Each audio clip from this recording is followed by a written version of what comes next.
Welcome to the Kolbecast, episode 221. Thank you for joining us. August of 2024 marks the fourth year of the rebooted Kolbecast. With over 220 episodes, Bonnie, Jordan, and I decided to get together to discuss some of our favorite and most downloaded episodes. Check out the show notes for links to these episodes in case you want to jump back in time to catch an interesting conversation. We hope that you'll enjoy the show. Hi there, I'm Bonnie, Kolbe homeschooling mom of 4 lads and lasses, liturgical musician, popcorn, and podcast fanatic. And this is Stephen, homeschooling father of 5 and chief homeschooling officer for Kolbe Academy. And I'm Jordan. As a product of homeschooling, I'm proud to teach Greek and Latin for Kolbe online and serve as the Alumni and Public Relations Director.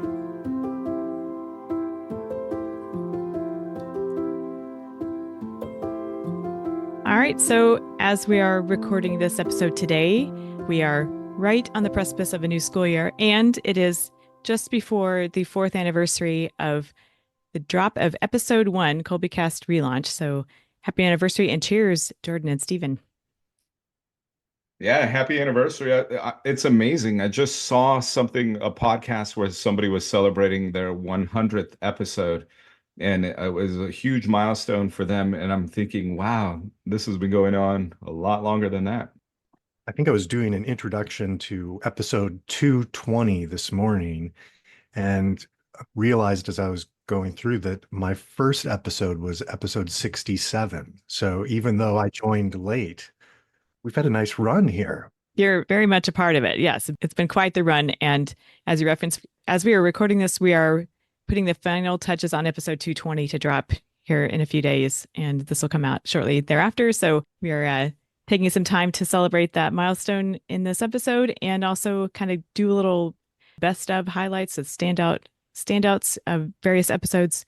It's hard for me to pick any of those because each of them is special to me in its own way. And so it's but I like hearing what sticks out in memory. So we do keep statistics of the Kolbecast downloads. And so we've got some episodes that have made it to the top of that list that we'd like to point out. It might be helpful for people who are just becoming acquainted with the Kolbecast, like that this podcast even exists, and they see that there are 200 plus episodes and think, whoa, where do I even start with that? So maybe this can serve as sort of a guide to get started and then fill in from there. So Jordan, you are the founder of the Kolbecast. This existed in a different form before we came along. So why don't you start from your memories of the Kolbecast and what stands out in your mind from that whole time you've been working on this? Sure. And I would point out that there's a great speech by Cicero, his third oration against Catiline, and he makes mention of the fact that the one who saves the republic is even greater than the one who founded it. And so this is, we talk about the relaunch. I mean, that's the real thing where the Kolbecast just really has taken off since you started doing it. That's something that would be interesting to hear from you at some point about your ideas when you started, if you would have ever thought that it would grow into what it has and the guests that we've had and those sorts of things. So it seemed like a pretty the bar was pretty low when you took over, and you raised it quite a bit over these years. So thank you for that. When I think back to some of the most fun episodes, of course it was fun when we got Anthony Esolen on here pretty early on. I think it was before Stephen's time, and that was a fun one. I was in my office up at Magdalene, and he was like down the hall in his office or something. So it was like, that it was good to hear him when he gets the kind of the stage like that, and he can just talk, and he's in his element, definitely. So that was a lot of fun doing that one, and that's way back. I don't know if that's still on one of the top episodes, but the other ones, some of the more recent ones, I would say when we had Gilbert Lavoie talking about the Shroud of Jesus, that one was awesome. So we made the connection through Sophia Press, and Gilbert Lavoie is a medical doctor who examined the Shroud of Jesus. And I read the book really closely leading up to it, and then it just turned into like a fun conversation about scriptures, especially John. I mean, the subtitle for the book is "And the sign John ingeniously concealed." So if anybody wants to go back and listen to that one, that one's a fun one. But I remember in that episode, my computer died. It completely just stopped, and I got kicked out, and I couldn't finish it.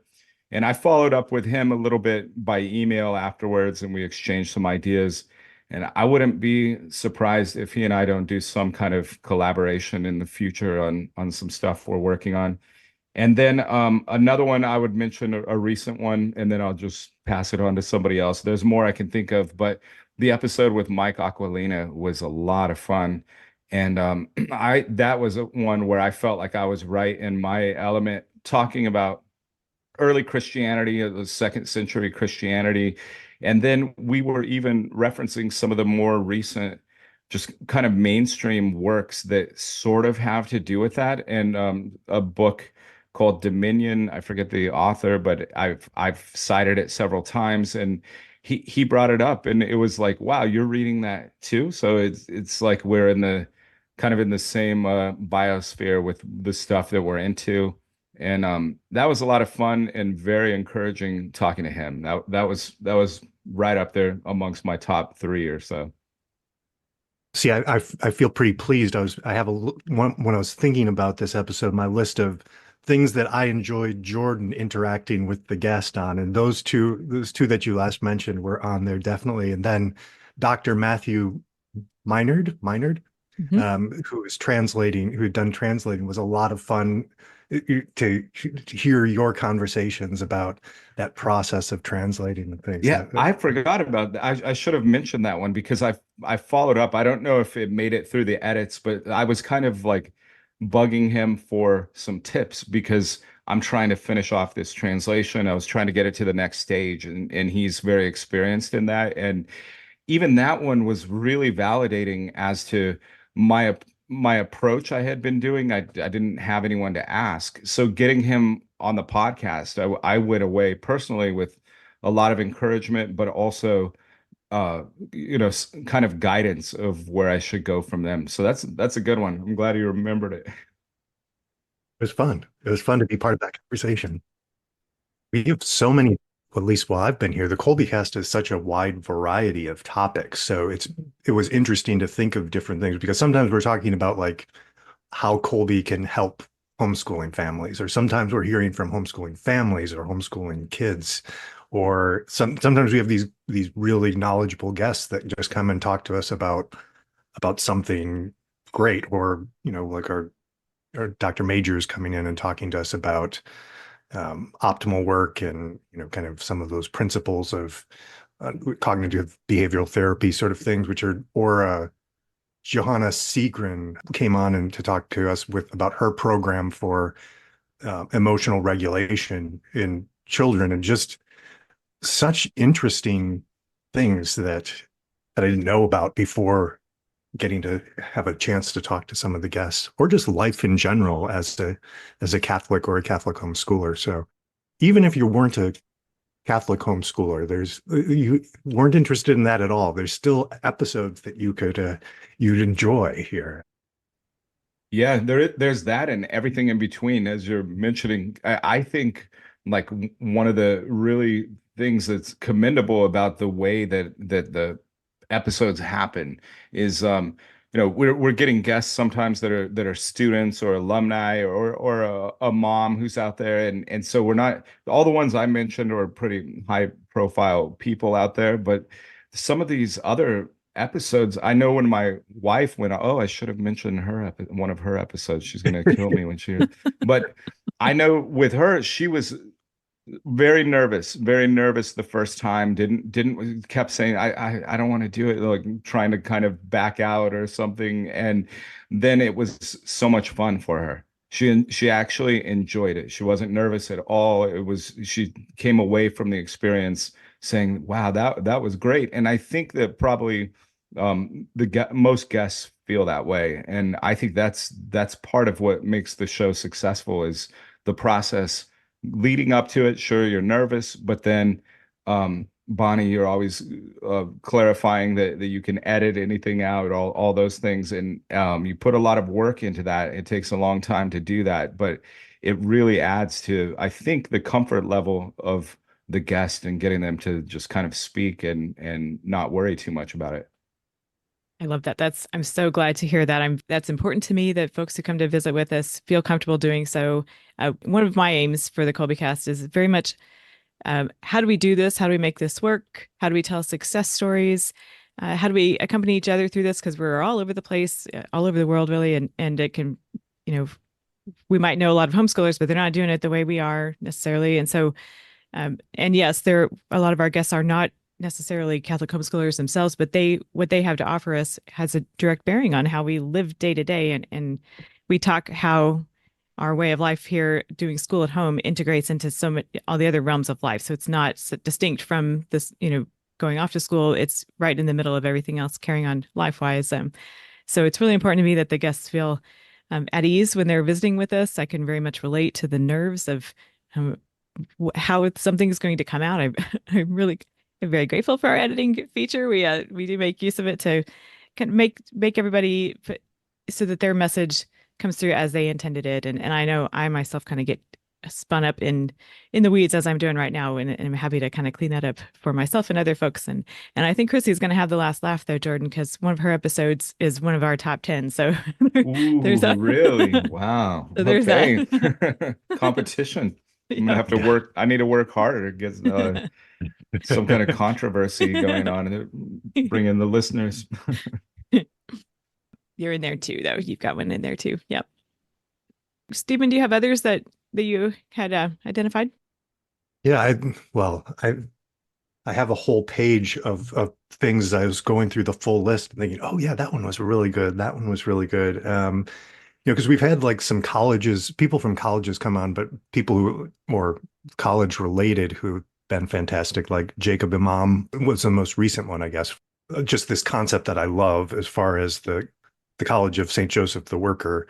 But Dr. Sanford from UD was on. Great conversation there. Patrick Riley from the Newman Guide has come on a couple of times, and just always good information from him. And Monsignor Shea, of course, is going to be one of my favorites, because whenever I can get an opportunity to hear Monsignor Shea, definitely those are up there. But that was one group, and then I was thinking like Dr. Majors, Sherry Waddell. I have to mention because I just love Sherry's work, and Art and Lorraine Bennett. That was a great conversation when they came in to talk about the temperaments. So I've lots and lots of lists here. My son would want me to mention Dan Belinsky because he loves the movie making stuff. Yeah. Dr. John Kudaback. Yeah, once you get started with a list, like, oh, but then there's this one, and pretty soon we've got an arm's length, all of them, it's hard to pick. Yeah. Yeah, and I know I'm forgetting, so it's like, sorry if I didn't mention, if we don't mention one of your episodes for our listeners, that because they're all good, but it's just like oftentimes there's certain things that stand out. Like again, we were talking briefly about the Lund family. We had 3 girls go through Kolbe and just are huge Kolbe fans, and just that I love Kolbe from the Lunds was just sticks in my mind from that podcast. Yeah, several folks, as we've been working on this episode and asking around what episodes come to mind. That one has come up. We're talking about episode 92 with Kathy and Nikolai Lund. Their episode was really interesting too. There was so much going on in that, her enthusiasm for Kolbe, and the story they told of their own family experience kind of coming to it. The parents were kind of in different places about it initially, and how that played out for them so well, and how well prepared the girls were to defend their faith in college, and how well they're doing now, and they're that was a standout conversation. Yeah, it's interesting with the alumni. I mean, especially now as we go further and further, like we had Charlie Mahiliak on some episodes, and then he was a speaker at the graduation event. To see him in person again, it's like he's part of the family, like really part of the family. Everybody knows him, and he's done a lot for Kolbe even after graduating. And I was in a meeting the other day, and somebody mentioned one of their favorite all-time students, and it was one of the Lund girls, and as an illustration of building relationships with your students, and somebody who now works at Kolbe was like, wow, she was my classmate or something like that. So it's like the people out of that class are still connecting with Kolbe in different ways, some of them working for us. It's really fun to see. Yeah. Bonnie, I'm trying to remember at the beginning when we relaunched it. Were we getting guests right away, or was that the plan from the beginning, or was it that we were doing our own episodes? I can't remember now.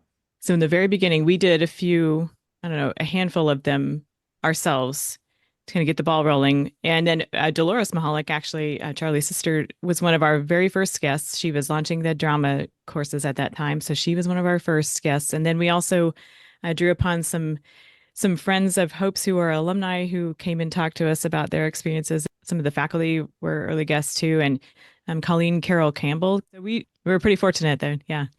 That makes me remember Don Prudlow and the times he's been on here. Those are fun. Dr. Don Prudlow appearances on the Kolbecast.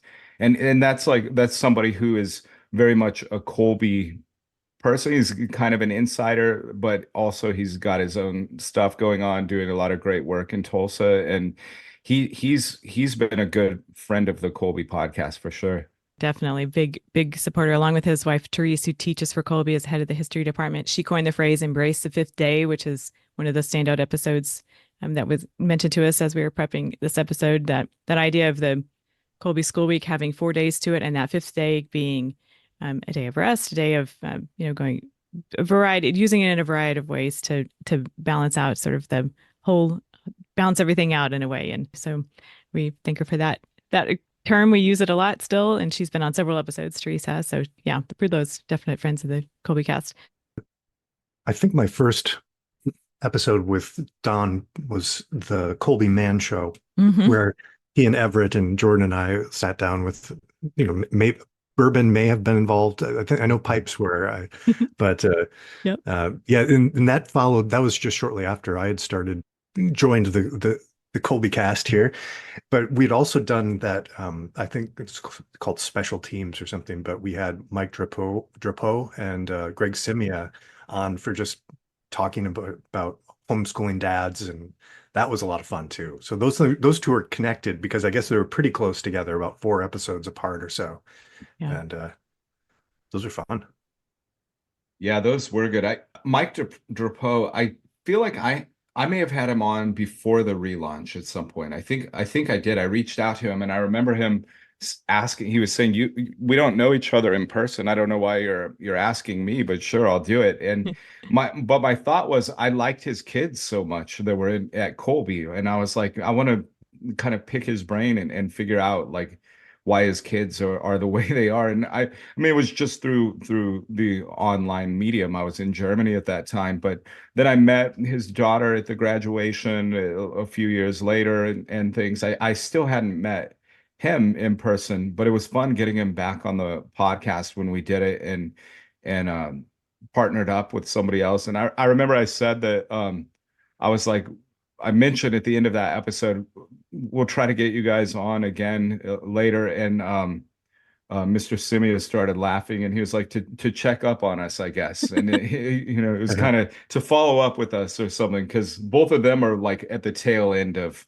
homeschooling. And it was kind of, because it was more asking about like how have your kids done post Kolbe kind of thing. And so, but I really liked that one too. I'm glad you mentioned it.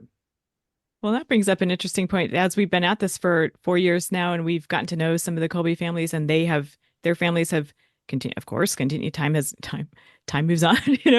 Some of these families have reached the end of their Kolbe chapter, at least actively day to day. So that has become a new area of interest for me. Like, what does that look like? How, for the parents who are now they're on to other things, and that I'm curious about that. So if anyone is in that position, I'd love to hear more about that.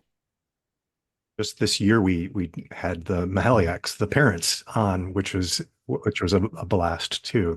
With all of their great experiences. So that made Jordan's comment about finding a guest because the kids are so great. It's like there's another example of that. They do their things the right way. You can tell.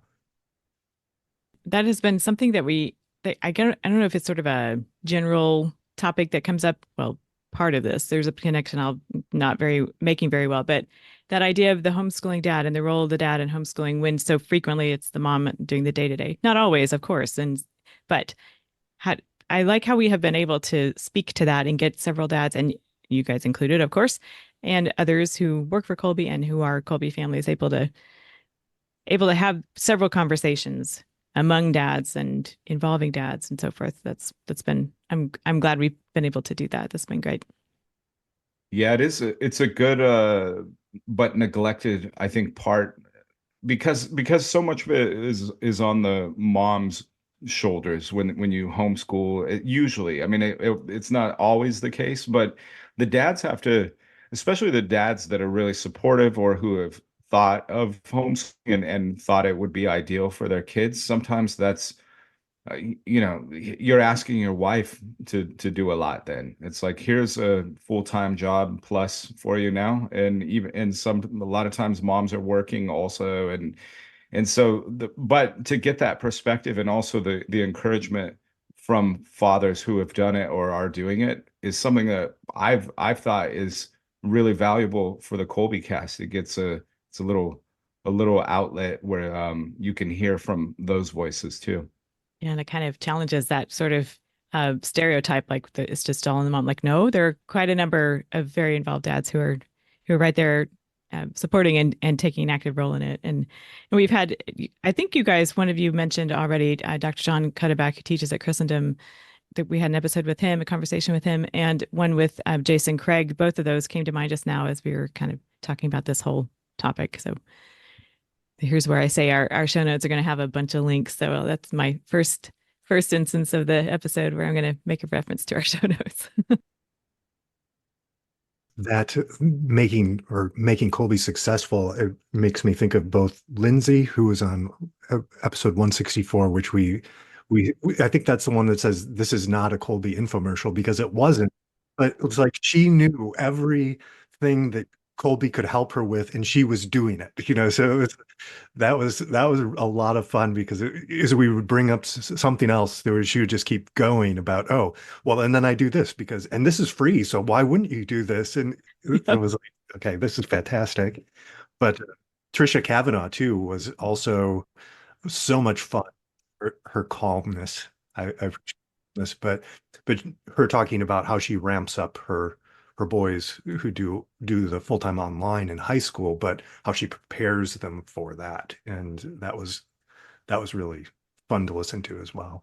Yeah. Yeah, with them, we got the chance to meet them in Atlanta this spring for their graduation, which was really, really great. And I introduced myself, and she was like, "You're so normal." And I was thinking, is that a compliment or what? But it was because I've been teaching the boys and go into character when I'm teaching the live Latin classes. So then she saw me in person acting like a normal man, I guess. And but they were awesome. It was so great meeting them. I say it all the time, and maybe that's why some of the episodes, like with Charlie, one of the ones we were talking about, stand out so much, is like meeting the students like that is really so fantastic. And then reconnecting on the podcast, whenever we reconnect with them, they always go back to that event, like, yeah, when we met in for the graduation or whatever the event is where we met, they always reference that as a special moment. And we got to hear from 3 of Trisha's boys on their own episode, so it's a nice kind of pair to go together. You have already named, I think, 5 of our top 10 most downloaded episodes. Have you noticed, Bonnie, over the 4 years, like a shift in what the audience is interested in terms, like with downloads and things? Has it changed after COVID, or are there any notable shifts that you've seen? It's interesting that some of the episodes that seem to do well, in quotes, the ones that are get a lot of downloads, which defining that as a fun game to play, which we won't do today. Some of them are, of course, the names that are fairly well known in the Catholic world, some of which you've mentioned already. Some of the downloads, the most downloaded episodes, are the family ones, like Lindsay's of This Is Not a Kolbe Infomercial, or there was a fairly recent one within the last school year. One is 2 alumni. One is an ordained priest already, and one is on his way to ordination. He may be ordained by this point in time. I've lost track of time, but that one was so like the ones who are Kolbe alumni or parents. Some of those are very strong in their download numbers, and I haven't yet made a whole sense of it. Stephen, what do you think about that? Yeah, I have a suspicion that our lovely admissions department with Jean Ann and Mary Quinn share some of the like the this is not a Colby infomercial one Mhm. or the Odysseys in Catholicism, which is one of those with Chrissy in the top 10. Yes. But it, I think they I think they help to share some of those, so people are wondering, how does this work? And it's like, well, here's a great example of somebody who's doing what, or you know, or it's inspiring or something. So I'm guessing that we get a little boost with some of those things that kind of touch the hearts and minds of our admissions people. But yeah, it's hard to tell.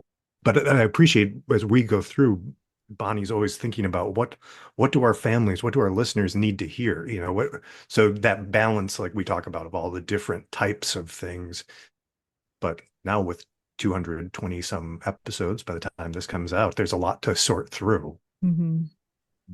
Yeah, fortunately, we have this. I don't know. I'd be curious to hear from our listeners how much they make use of this filter tool that we have on the Kolbe website, kolbe.org/podcast. On every episode, we put tags in our podcast platform. We can tag each episode with a number of different things, and so then on the Kolbe website, on that podcast page, you can toggle among those different filter tags to see episodes. You know, a whole list of episodes that have that tag. So that is one way to kind of make sense of our big catalog that we have now. Just podcasting in general, the majority of our listeners use the Apple Podcast app, so that's the common one. But so they have an interesting new feature where they just AI generate, I think it's AI generated transcripts of our podcast. So now it actually is a little bit easier to just kind of browse and check out the first, like, okay, what are we talking about here? Okay, good. Well, maybe I'll skip that one for now. I'm more interested in this over here, but it's kind of an interesting feature. Yes. Some of the others that have been mentioned to us as standouts would be on various aspects of mental health. So Dr. Kevin Majeres has been with us for 2 episodes so far. Stephen, you already mentioned him. We've also had Dr. Peter Malinowski way back in the episode 45. That episode, Grace Perfects Nature, is a near and dear to us.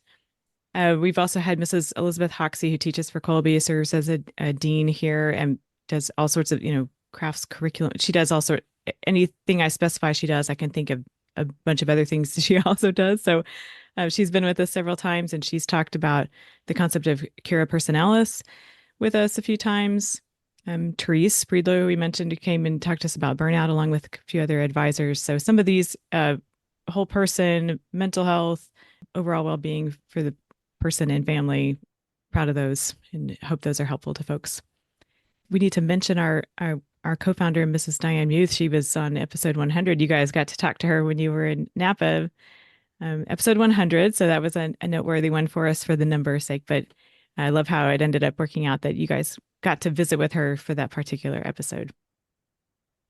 It was fun. It's one of those memories that pulls at the heartstrings because of how much she meant to all of us, and getting to sit down in what had been Everett's office in Napa when we were there in person with her. And she was the kind of person that wouldn't just do it. She felt comfortable with certain people, and they allowed Stephen and I to kind of approach her with the idea. I'm so happy that she agreed to it. And I just thought it was great. Every time she talked, I thought this is something that means a lot more than if I said it, So it was fun.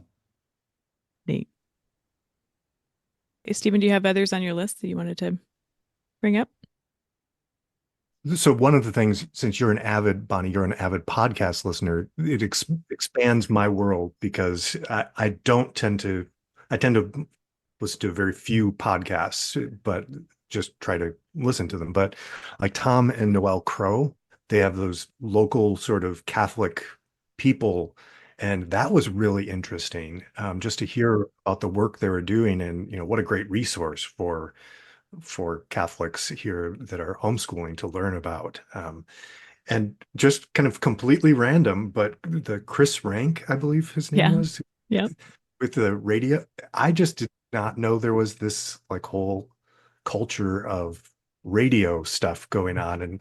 And we happened to speak with them just as one of my local friends was getting involved in it. And I was like, oh, I actually now know something about this and can talk to my friend about it, compared to I before that I really didn't know. So Yeah, he was fun. And that was so interesting. The ham radio, just the mechanics of it is just interesting to me. And he drew our patron, St. Maximilian Kolbe, into the conversation there. I thought that was great.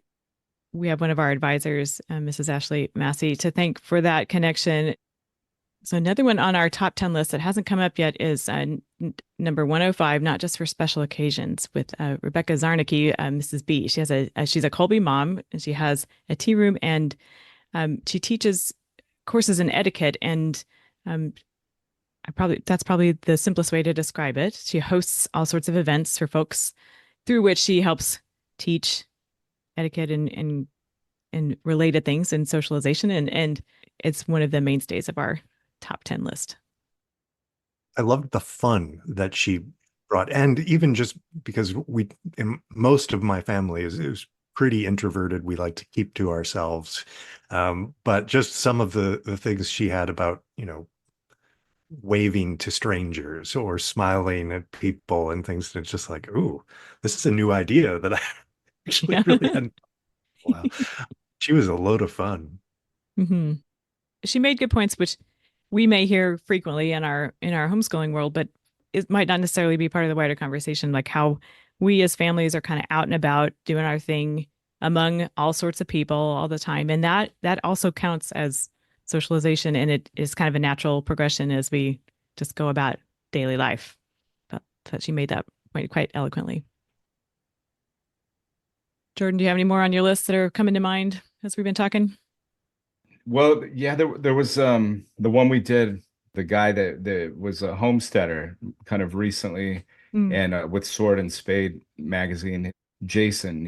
I liked how he was so good natured, but and happy. He seemed very happy. He had to run right at the end of the episode because he had to go do chores for his cows or whatever. But he really kind of dispelled some of the mythology around homesteading, and yet it's still good and worthwhile, but it isn't what you picture from the outside. So it's like that with everything, I think. And but I liked hearing it from him because there's so much today that's kind of this looking at like homesteading or do it yourself in a lot of different ways, and homeschooling itself is like that. So it looks prettier from the outside, and his was fun. I thought he was a great guest, and he happened to look exactly like my little brother. I think behind the scenes sent you guys, Yep. and I even I screenshotted when we were interviewing him. I took a screenshot and sent it to my mom, and I said, "Look who we interviewed today." And she said, "Oh, you got Cody on the podcast. What were you guys talking about?" She didn't even know her own son. She thought it was him. It was a little grainy. I mean, it was a screenshot, but still, she didn't recognize her own son. But Yeah, he was great. yeah, and he really emphasized again, another one, the role of the father and the husband as involved in homeschooling, which I liked. And it connected in with John Kudebeck, Dr. John Kudebeck, again, who's homesteading, but also a philosophy professor at Christendom.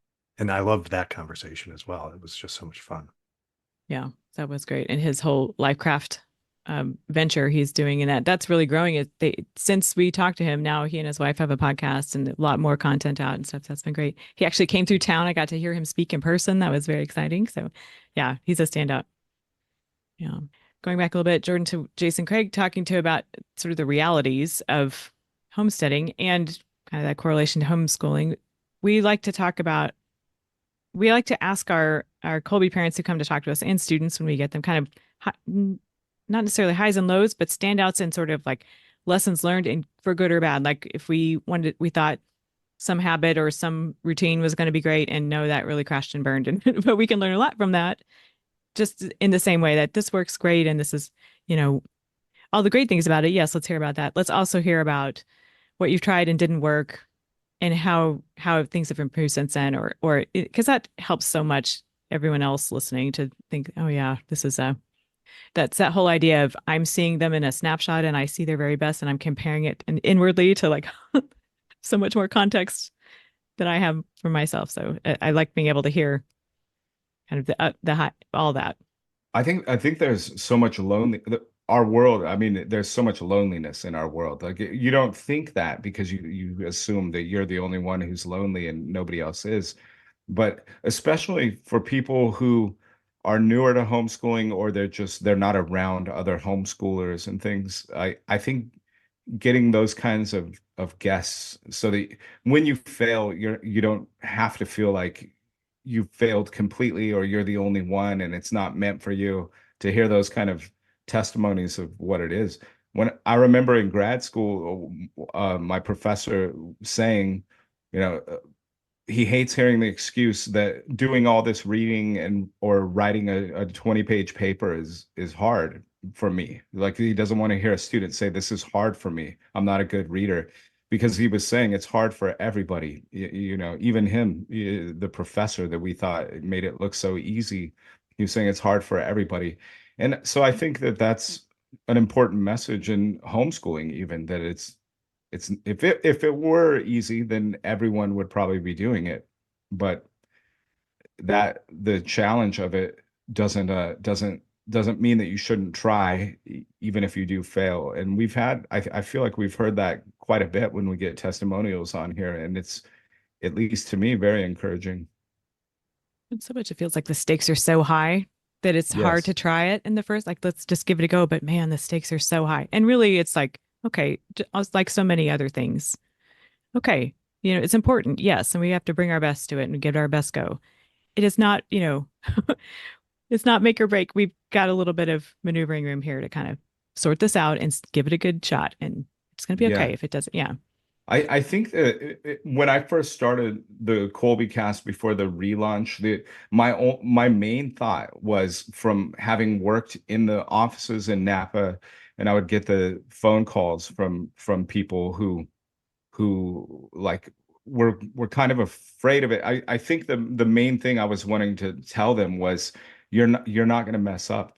Like whatever you do, you are not going to mess up. And what do you have to lose if you do? Let's say you do, and it's just a huge failure by your own expectations.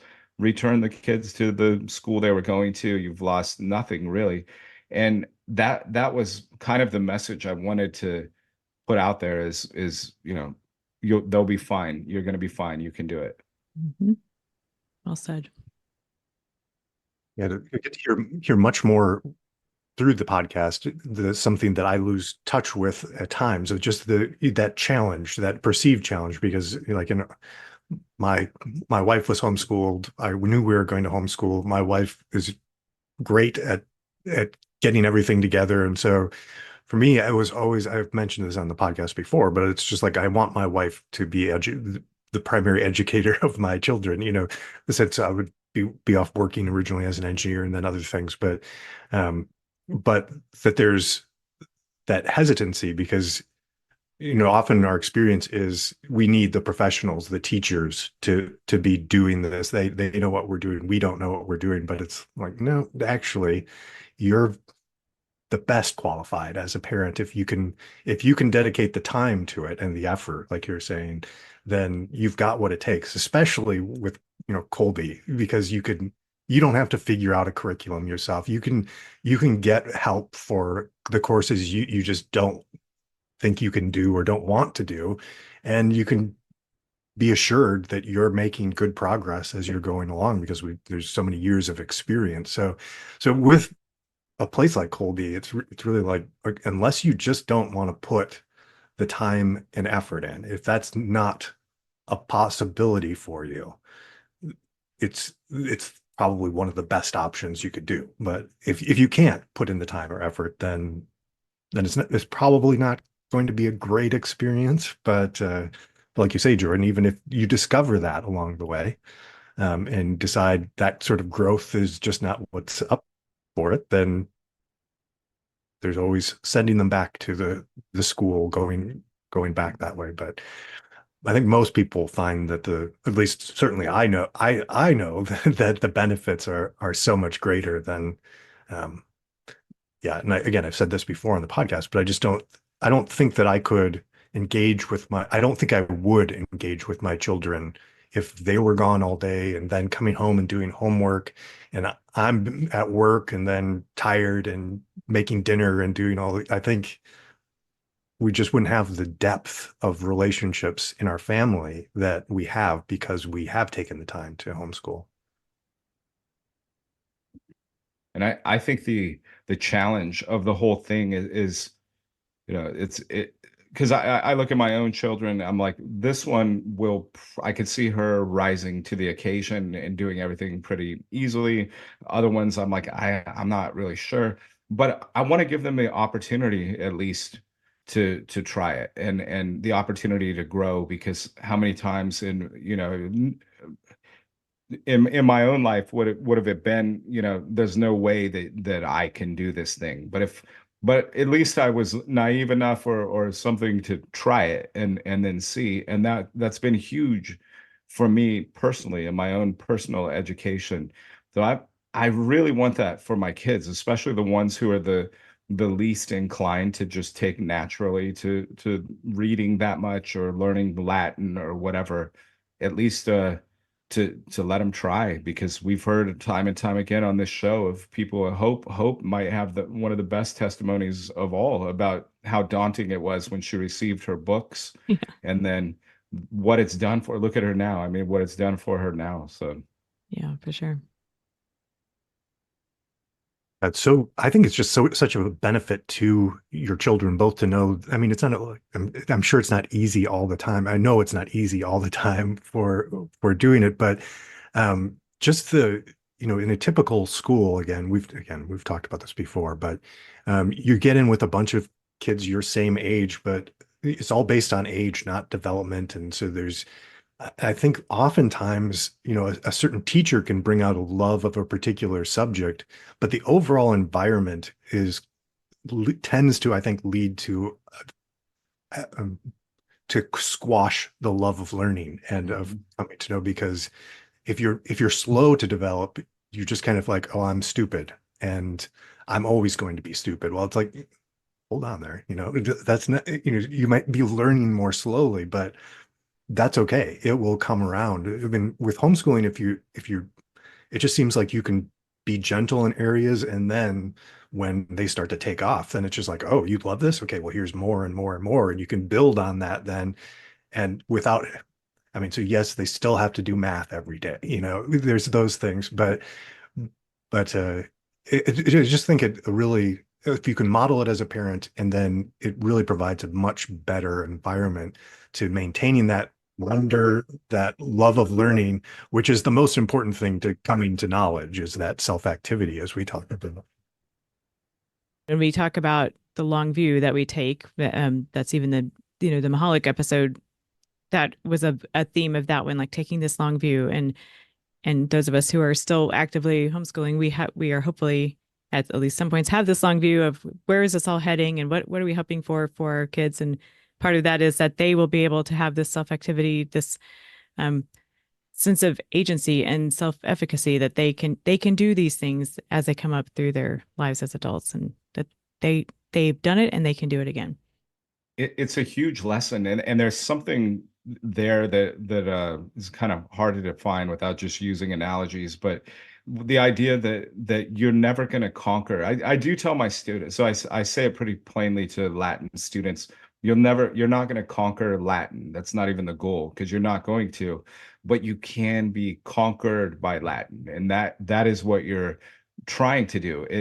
And I think it's probably that way with all the subjects, is that it's something more personal and individual.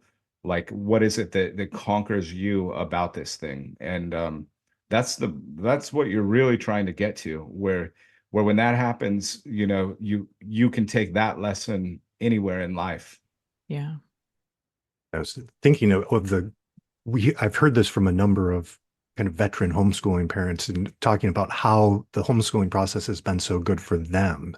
Whether it's their faith that they just learned so much about using, this great curriculum, or, having to go through these different things with their kids. And that's my experience. At one point, my son and I were talking about presidents, and he suddenly gives me this like quiz thing where you have to try to list all of the presidents in order. And so for months we're going back and forth, and then conversations about like, okay, we got this one now, who's after this one, and so it's like I never would have done that on my own, but it was a lot of fun. And now we can pick up a conversation at any point, and we have this huge context of what was happening at that time and who was the president, and what was going on, because we learned a little bit about each of them. But again, so it's just forms a natural place for us to continue learning ourselves, which some of us might not do if there was an easier way, I guess. Mm-hmm. Yeah. Yeah. Yeah, that is the idea with the episodes that we're going to do, that are the reading the curriculum with my daughter. It's a great excuse for me to do something that I probably wouldn't go back and do. I wouldn't read as broadly, I don't think, but yeah, I might read a few things really in depth, or something on my own, but I wouldn't do that. So that's part of it, using that excuse to almost have it. It's almost like they say there is no canon of texts anymore. And there's the book, the Western canon, there's this idea, but it's an individual thing. There's no like, here are the books that everybody should know, because it's just, you can order anything on Amazon, somebody's self-published novel or the Odyssey, and you don't know the difference between them. Within the community, though, of not just Kolbe, but at Kolbe, we have a canon of texts that all the students know and can reference and draw from. And it's, I guess the attempt there is kind of what Stephen's describing, is extending that into the family, making it almost like a family canon of texts that everybody can reference and talk about, and they just so happen to be the greatest works in Western civilization. So it's an opportunity. It's a real opportunity, which is the reason for wanting to do that series that we're talking about. Yeah, that makes me think of one of the sisters we got to visit with. She would leave notes for her brother in the book, knowing that he would read it eventually. And also Elise Williams talking about her kids, who are the youngest is finishing. He's in his last year of Kolbe now, but how they have that shared. They have that shared, the conversations they have now around the books they've read. I've forgotten about that, leaving notes. That's such a wonderful thing for, Yep. I mean, again, not going to happen probably outside of a homeschooling family, right? Right. Different book for one. You can't write in your textbook at school, but love that. Yeah, that's really neat. Yep. Okay, so rounding out our list of top 10 most downloaded episodes for now, anyway, we've covered, actually, most of these have come up already. One of the episodes that has not yet is number 63, The Saints Speak for Themselves, with the Ken and Carrie Davison, who are the parents of the Holy Heroes company. Many of our listeners are probably familiar with Holy Heroes. Lots of offerings, great stuff there. The Glory Stories CDs and lots of other things besides. So that episode is one of our strongest ones, download-wise. Kendra Tierney, episode 150, A Family Apostolate. I really enjoyed that. I followed her family story for a long time, and was really excited to get to visit with her. So I'm continue to wish her well. And then Jordan, you've got one in here, number 116, Things I Would Tell My Students. Any others that haven't come up yet there before we wrap this up for this time? Well, I think we need to give our listeners a challenge. If one of these episodes that, Bonnie, that you've mentioned are in the top, you've got another episode that's your favorite that isn't in the top, get the word out about that, because try to beat out these other guests. Come on, you can do it. The rally. Yeah, it'd be fun. I might have to listen to some episodes multiple times just to keep downloading them so I can raise them up on our lists here. Definitely want to hear from folks. What are your best of Kolbecast episodes? For several ways to do that. You can comment on the social media posts for this episode. You can send us email, podcast@kolbe.org. We'd love to hear either way or both.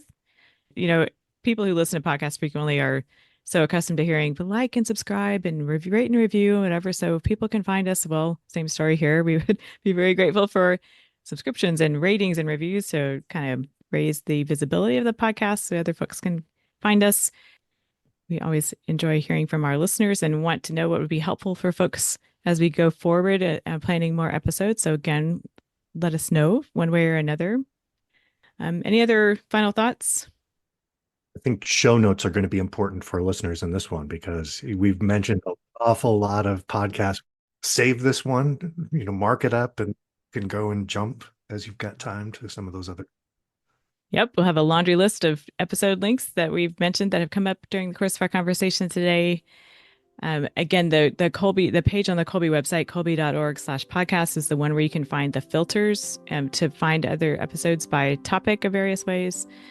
I want to extend a big thank you to everyone who works behind the scenes on the Kolbecast, folks who send us suggestions and help us get in touch with people whom we want to visit with. Really appreciate all of that support and encouragement, the work that they do to help us make these podcast episodes. Of course, we appreciate all our guests and our friends of the Kolbecast, our listeners, and our many supporters. Thank you all so much. And thank you, Jordan and Stephen, for continuing to do this with me and having this conversation with me today.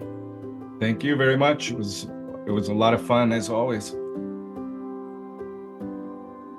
Subscribe to the Kolbecast on your favorite podcast app so that you don't miss an episode.